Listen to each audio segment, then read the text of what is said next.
Oke guys, jadi ada satu buah hotel yang lagi dijual. Nah ini datanya lengkap ya, saya liatin. Jadi ntar kita akan coba analisa apakah hotel ini adalah sebuah investment yang bagus atau enggak. Jadi kita akan coba bedah dari jumlah kamarnya, dari perkiraan occupancy rate-nya, dan bagaimana kira-kira kondisi hotelnya. Dan nanti silakan kamu nilai sendiri, silakan kamu tulis di komen apakah kamu berminat atau enggak untuk invest di hotel ini. Jadi untuk nama hotelnya, untuk sebagai privasi gitu ya, karena menghormati privasi, saya sensor. Tapi kemudian yang saya liatin adalah lokasinya. Jadi lokasinya ini ada di Kuta, di Bali.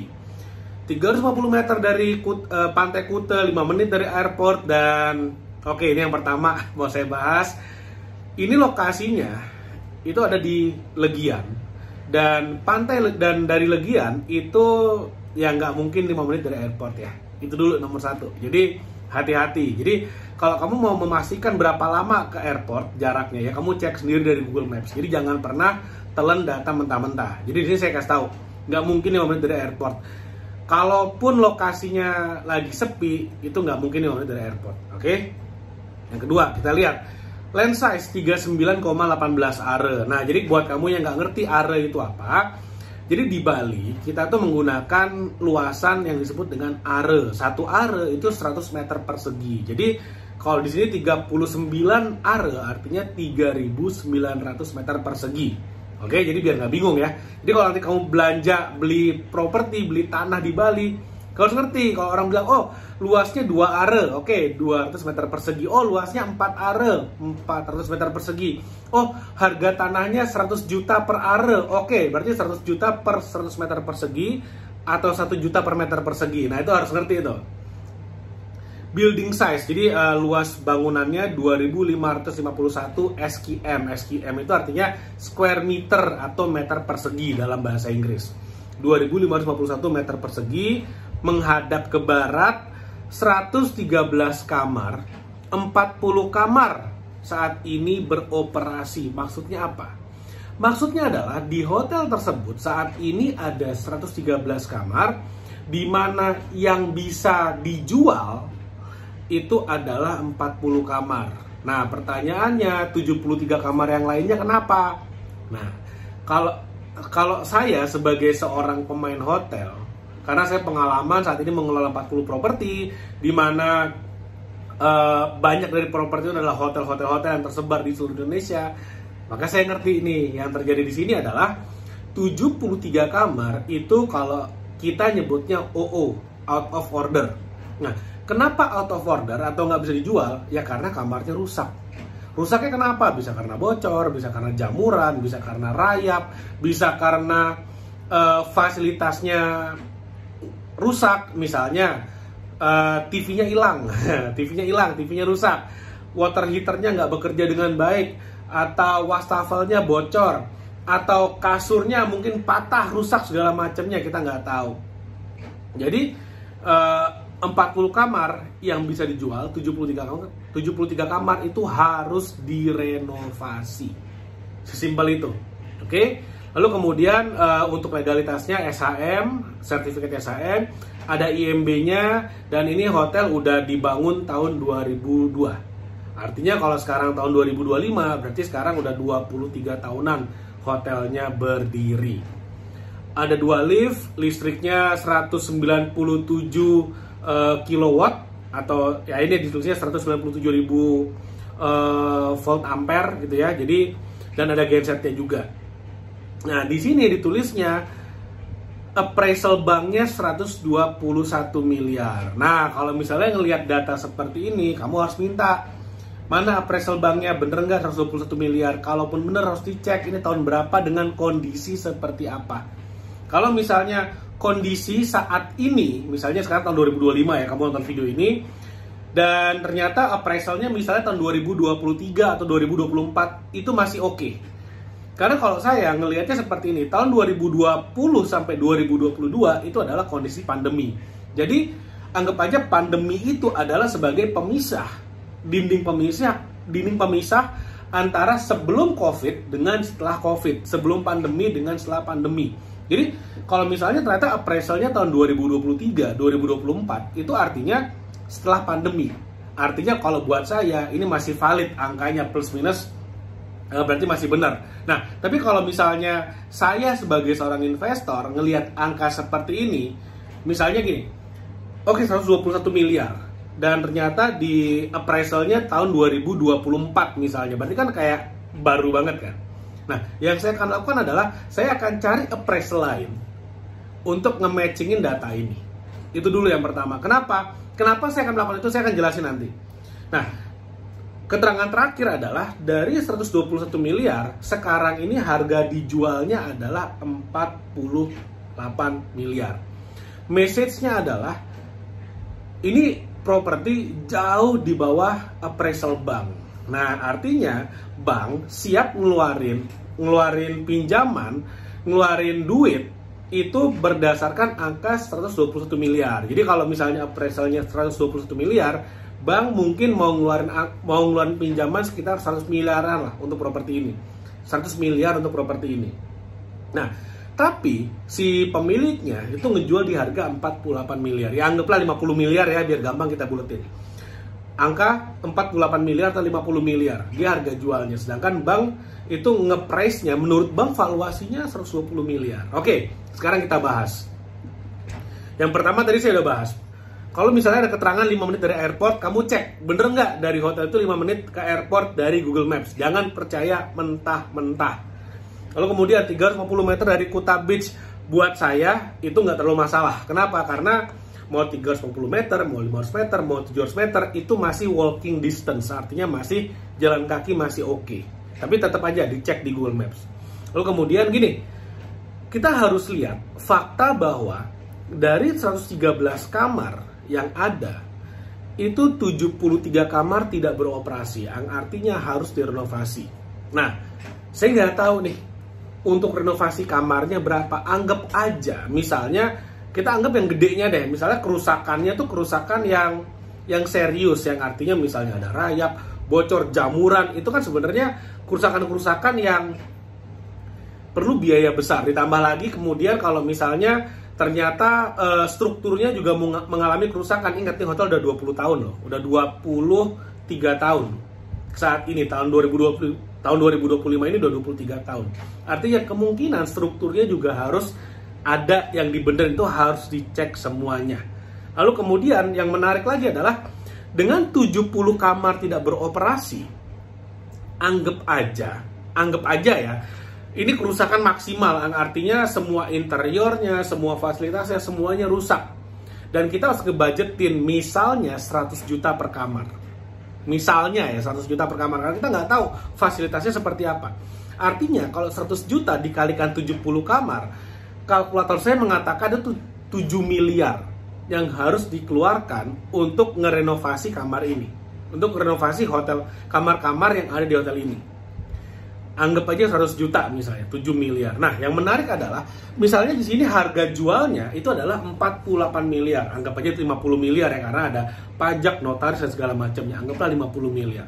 50 miliar plus 7 miliar yang harus dikeluarkan untuk merenovasi hotelnya. Itu udah di angka 57 miliar. 57 miliar kita buletin deh ke atas, karena kita nggak tahu ya, ada segala macamnya. Budgetin 3 miliar lagi, jadi kita harus keluar uang sekitar 60 miliar untuk beli hotel ini. Untuk beli dan membuatnya ready lagi untuk kita sewakan ke tamu. Karena kita nggak mungkin kamu beli hotel lalu kemudian kamar-kamar yang rusak kamu diemin, itu kayaknya nggak mungkin. Sebagai seorang investor ya, kita pintar dikit lah. Kita punya hotel 113 kamar ya, kita harus siapin 113-113-nya. Karena kalau nggak gitu ya berarti kita nggak pinter sebagai seorang investor. Dan kita harus cek semuanya. Hotel udah 20 sekian tahun. Kita harus cek, kita harus pastikan semuanya bisa beroperasi minimal untuk 20-30 tahun lagi. Oke? Nah, sekarang kita lihat, kita hitung-hitungan aja. Jadi saya belum lihat hotel ini, saya baru nerima datanya. Tapi dari areanya di daerah Kuta, saya bisa sampaikan bahwa ini adalah daerah sunset property. Sunset property definisinya apa? Sunset atau matahari terbenam itu adalah area untuk tempat yang orang-orangnya udah mulai meninggalkan area tersebut. Jadi kalau misalnya di satu daerah, orang-orangnya pada datang, itu namanya sunrise. Dan potensinya karena orang pada datang, crowd-nya datang, maka harga properti akan naik. Tapi sebaliknya, kalau sunset itu artinya orangnya pada keluar meninggalkan area tersebut. Sehingga yang terjadi adalah harga propertinya itu sulit untuk naik. Saya bukan bilang nggak bisa. Bisa kalau misalnya pemerintah intervensi membuat sebuah konsep yang baru, misalnya bikin KEK. KEK itu artinya kawasan ekonomi khusus. Jadi yang tadinya orang pada pergi malah pada datang. Contoh KEK itu adalah daerah industri misalnya. Jadi ada satu kawasan di mana nggak ada orangnya, tiba-tiba pemerintah mengatakan oke, di sini daerah industri, oke, pabrik-pabrik dibangun di sana sehingga orang pada datang buat kerja, sehingga nilai tanahnya itu akan naik. Kenapa? Karena tiba-tiba pemukiman dibangun di sana, dibangun sekolah, dibangun jalan, dibangun rumah sakit karena ada demand-nya. Itu adalah contoh intervensi pemerintah untuk membuat daerah yang sunset bisa menjadi sunrise lagi. Nah, di Kuta ini setahu saya sampai sekarang belum ada wacana untuk membuat menjadi kawasan ekonomi khusus atau intervensi pemerintah untuk membuat daerah itu bisa rebound lagi seperti sebelum COVID. Jadi sekarang masih organik gitu aja, kehidupannya. Nah, jadi kalau misalnya sebagai seorang investor, misalnya saya mau nginvest dan saya mengharapkan, wah ini properti nilainya akan naik nih dari sekarang, misalnya saya invest capitalnya total 60 miliar, saya berharap saya bisa jual di harga 80 miliar, 100 miliar di masa depan. Buat saya, coba dipikirkan lagi. Kalau misalnya kamu mau invest ini, berharap mendapatkan capital gain, silakan dianalisa lagi. Saya nggak bilang telak-telak, oh nggak bisa, nggak mungkin. Saya nggak bilang kayak gitu. Siapa tahu kamu dapat informasi yang saya nggak tahu gitu kan. Kamu punya informasi yang mengatakan, oh nanti ini harga tanahnya bisa jadi sampai 150 miliar, ya silakan. Tapi kalau misalnya sejauh saya mengetahui, sejauh saya memandang, sejauh saya mendengar, tidak bisa seperti itu. Karena saat ini untuk pembangunan di Bali itu lebih banyak sebetulnya ke arah Kuta Utara, daerah Canggu, sekarang udah masuk ke daerah Prerenan, bahkan sekarang udah lebih naik lagi ke arah Tanah Lot sana. Jadi kalau di Kuta ya, ke atas itu ke arah itu Seminyak, Kerobokan, Peti Tengah, lalu kemudian ke arah Umalas, Canggu, Prerenan, sekarang udah masuk ke daerah udah mulai deket-deket ke arah Tanah Lot sana. Sedangkan kalau yang ke bawah, ke selatan, di Kuta kan, ke selatannya itu daerah Jimbaran, Uluwatu, Kepecatu, ke sana Ungasan, di daerah yang kalau Bali itu kan bawahnya ada bulutannya ya. Ada tanjungnya gitu kan, ke arah sana arahnya sekarang, ke Uluwatu, ke Jimbaran dan sebagainya. Artinya daerah Kuta sendiri memang pada masa jaya-jayanya tuh keren banget. Tapi sekarang untuk secara property capital gain udah, menurut saya ya, udah kurang, tidak seseksi itu lagi. Tapi yang namanya properti, nah ini ada penyelamatnya nih. Properti itu punya dua passive income. Yang pertama adalah capital gain, yang kedua adalah cash flow. Jadi kalau capital gainnya kurang menarik, masih ada cash flow. Nah itulah yang menarik dari bisnis properti, terutama di hotel. Nah sekarang kita akan hitung bagaimana potensi cash flow-nya. Tapi ini secara kasar aja, secara gampang aja, supaya nanti kamu sebagai penonton video ini juga ngerti kalau misalnya mau invest di hotel, cara ngitung cash flow-nya gimana. Nah, kalau saya lihat dari harganya 48 miliar, ini analisa saya ya, saya belum lihat hotelnya, saya bahkan belum survei lokasinya gitu ya. Jadi dari harga 48 miliar ini, prediksi saya 113 kamar 48 miliar ini adalah hotel budget. Hotel budget itu adalah hotel-hotel yang dijual di harga sekitar 200-300 ribuan per hari per kamar atau per room night. Oke? Nah, dari 113 kamar, anggap aja ini biar ngitungnya gampang ya. Ini saya bulatin 100 kamar biar gampang ngitungnya. Jadi dengan asumsi kamu udah beli hotelnya, kamu renovasi semua kamar-kamarnya, hotel udah siap dijual, anggap aja 100 kamar. Karena kalau 113 ngitungnya susah. Oke? 100 kamar, ini sebagai investor kita harus selalu skeptis. Skeptis itu artinya kita ngitung yang terburuk, oke? Yang terburuk itu anggap aja misalnya average room rate-nya, ARR-nya itu di angka 200.000 per hari per kamar atau 200.000 per room night. Nah, 200.000 dikalikan 100 kamar anggap aja hotelnya full terus ya, anggap aja hotelnya full terus. 200.000 dikalikan 100 kamar itu 20 juta per hari. Oke, 20 juta per hari dikalikan 30 hari itu artinya 600 juta rupiah potensi omset per bulan kalau full terus. Nah, sekarang anggap aja okupansinya turun jadi 80%. Oke, jangan full deh, anggaplah turun jadi 80%. Lalu kemudian dari okupansi itu, dari omset, ada yang namanya biaya operasional. Nah, kalau di tim kami, di perusahaan kami, untuk bangunan baru itu biaya operasionalnya sekitar 30%. Untuk bangunan lama itu 40% per bulan. Kenapa ngitungnya 40%? Karena itu ada biaya maintenance building. Di sana lebih tinggi daripada bangunan baru. Jadi saya selalu ngitungnya 40%. Jadi karena bangunan ini udah lama nih, udah lebih dari 20 tahun, saya akan hitung 40% untuk biaya operasionalnya termasuk maintenance buildingnya. Nah, sekarang kita hitung aja 600 juta omset kalau full dikurangi 20% occupancy rate. Jadi angkanya itu adalah seperti ini. Jadi kalau saya ngitung pakai kalkulator ya. Jadi 600 juta dikalikan 80% dikalikan lagi biaya operasionalnya 40%, artinya net profitnya itu adalah 60%. Itu sekitar 288 juta net profit yang diterima oleh owner kalau ownernya ngelola sendiri. Oke, kalau ownernya ngelola sendiri. Nah, kalau misalnya menggunakan operator saya, misalnya bekerja sama dengan saya ya, jadi kalau operator saya itu 30% dari net profit itu adalah untuk manajemen fee. Nah, kami hanya ngambil dari net profit aja, kita nggak ngambil dari revenue, kita nggak ngambil dari franchise segala macam, kita nggak ada. Kita murni hanya sharing profit aja. Jadi bener-bener owner profit baru kami profit. Kalau ownernya nggak profit, kami nggak dibayar. Sesimpel itu. Nah, oke, sekarang kita lihat kalau misalnya menggunakan Escotel sebagai operator, itu dikalikan 70% lagi, sehingga net profit yang diterima oleh owner masuk kantong kalau misalnya sehari adalah 200.000, itu adalah sekitar 200 juta bersih per bulan. 200 juta. Nah, itu per bulan. Kalau per tahun dikalikan 12 bulan artinya sekitar 2,5 miliar. 2,5 miliar dikalikan 10. Kenapa 10? 10 ini biasanya adalah bahasanya koefisien untuk menentukan nilai sebuah bisnis. Jadi kalau saya biasanya pitching ke seorang investor, cara pitching adalah berapa net profit yang diterima oleh si investor per tahun dikalikan 10. Itu keluarlah sebuah angka 24 miliar. Jadi kalau dinilai secara cash flow-nya saja, tanpa menghitung nilai asetnya, tanpa menghitung nilai sejarah asetnya, tanpa menghitung misalnya Donald Trump pernah nginep di sana, dulu ini punya nilai sejarah tertentu, misalnya dulu Raja Majapahit pernah nginep di sana misalnya gitu ya.